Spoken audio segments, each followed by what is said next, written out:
Dear students, आज करेंगे स्पर्श भाग 1 का अध्याय 3 एवरेस्ट मेरी शिखर यात्रा। आज हम इस पाठ का सार करेंगे। जैसा कि आप सभी को पता ही होगा कि बछेंद्री पाल भारत की पहली पर्वतारोही हैं। उन्हें ही यह गौरव प्राप्त हुआ है और इस अध्याय में यही सब दर्शाया गया है जिसे स्वयं बछेंद्री पाल ने लिखा है। और इसीलिए सबसे पहले मैं आपको बछेंद्री पाल के जीवन की कुछ अनूठी बातें बताऊंगी और उसके बाद में हम करेंगे पाठ का सार। बछेंद्री पाल का जन्म उत्तरांचल के चमोली जिले में बम्पा गांव में 24 मई 1954 को हुआ था। बछेंद्री को पहाड़ों पर चढ़ने का चाव बचपन से ही था। जब इनका बड़ा भाई इन्हें पहाड़ पर चढ़ने से रोकता था और इनसे 6 साल छोटे भाई को पहाड़ पर चढ़ने के लिए उकसाता था, तब बछेंद्री को बहुत बुरा लगता था। वह सोचती थी कि भाई यह क्यों नहीं समझता कि जो काम छोटा भाई कर सकता है वह उसकी यह बहन भी कर सकती है। लड़कियों को भला सभी इतना कोमल और नाजुक क्यों समझते हैं। चमोली जिला पहाड़ों में है और पहाड़ों में रहने वाले बच्चे बचपन से ही पहाड़ों पर चढ़ना और पहाड़ी जीवन जीने के आदी हो जाते हैं। तो इसीलिए बछेंद्री पाल की यह इच्छा बचपन में ही पूरी हो गई थी। उनकी यह इच्छा एक जुनून बन गई। अपनी मेहनत और लगन के बल पर उन्होंने वो कर दिखाया जो बहुत कम लोग कर पाते हैं, यानी भारत की पहली पर्वतारोही बनने का। तो ये थी बछेंद्री पाल के जीवन से संबंधित कुछ महत्वपूर्ण बातें। अब करेंगे पाठ का सार। बच्चों, अध्याय थोड़ा बड़ा है इसलिए पाठ का सार भी बड़ा होगा। आप वीडियो को पूरा देखें, वीडियो को लाइक करें, शेयर करें और यदि चैनल पर नए हैं तो चैनल को सब्सक्राइब करके बेल आइकन को प्रेस जरूर कर लें।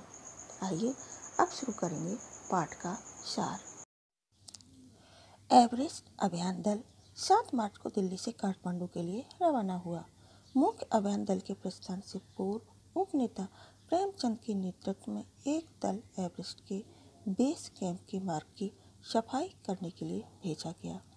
लेखिका ने सर्वप्रथम शेर पोलैंड के सर्वाधिक महत्वपूर्ण नगरीय क्षेत्र नमचे बाजार से एवरेस्ट को देखा।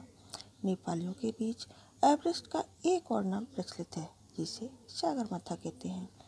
लेखिका एवरेस्ट के प्रति बेहद आकर्षित हुई और मन ही मन वह एवरेस्ट की चुनौतियों का सामना करने के लिए तैयार थे। अपने दल समेत लेखिका जैसे ही पेरिस पहुंची तो वहां से उन्हें एवरेस्ट अभियान पर गए 16 शेरपा कुलियों के दल में से एक की मृत्यु तथा 4 अन्य के घायल हो जाने की सूचना मिली। कर्नल खुल्लर, जो एवरेस्ट अभियान दल के मुखिया थे, उन्होंने एवरेस्ट अभियान के दौरान इस तरह की चुनौतियों का सामना करने की प्रेरणा दी।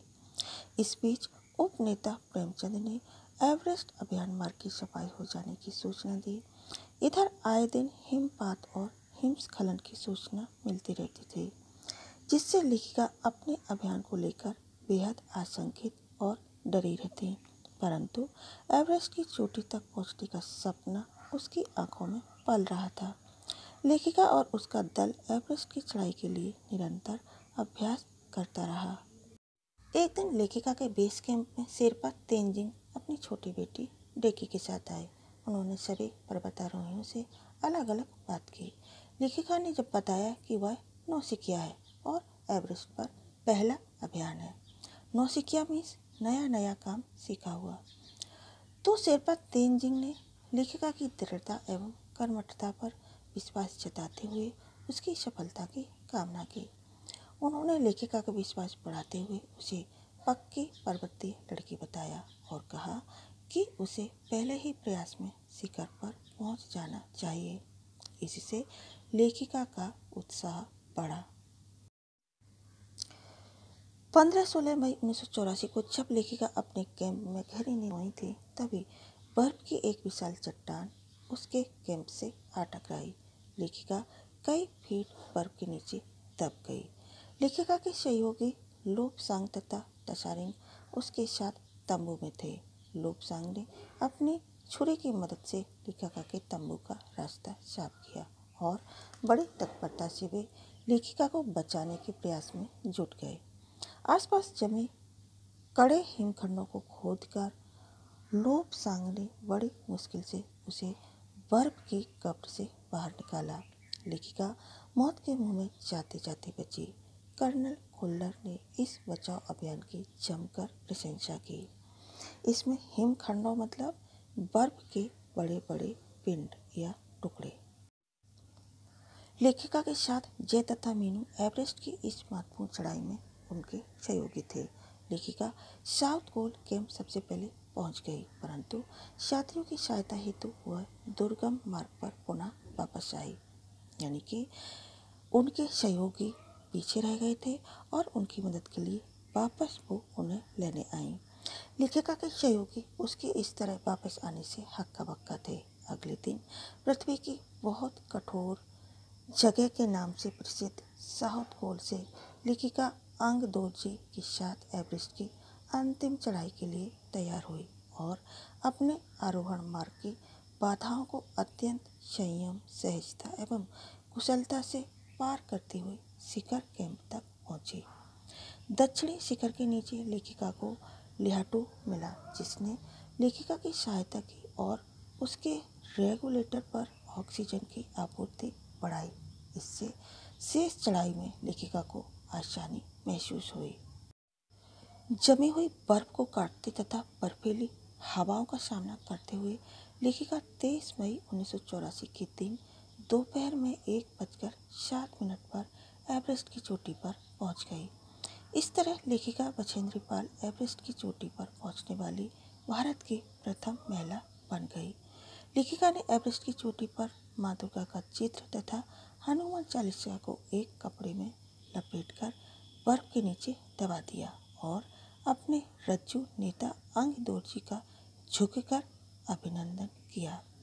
आनंद के इस क्षण में लेखिका को अपने माता पिता का ध्यान आया। कर्नल खुल्लर समेत कई लोगों ने लेखिका को उसकी सफलता के लिए बधाई दी। तो अब ये कहानी यहीं समाप्त होती है। आप देख सकते हैं कि किस तरह से बछेंद्री पाल ने कठिन दुर्गम रास्तों पर चढ़कर इस चढ़ाई को पूरा किया और इस काम में सफलता प्राप्त की। नतीजा, वे भारत की प्रथम पर्वतारोही कहलाई। अब ये वीडियो यहीं समाप्त होता है। Thanks for watching this video. शुक्रिया।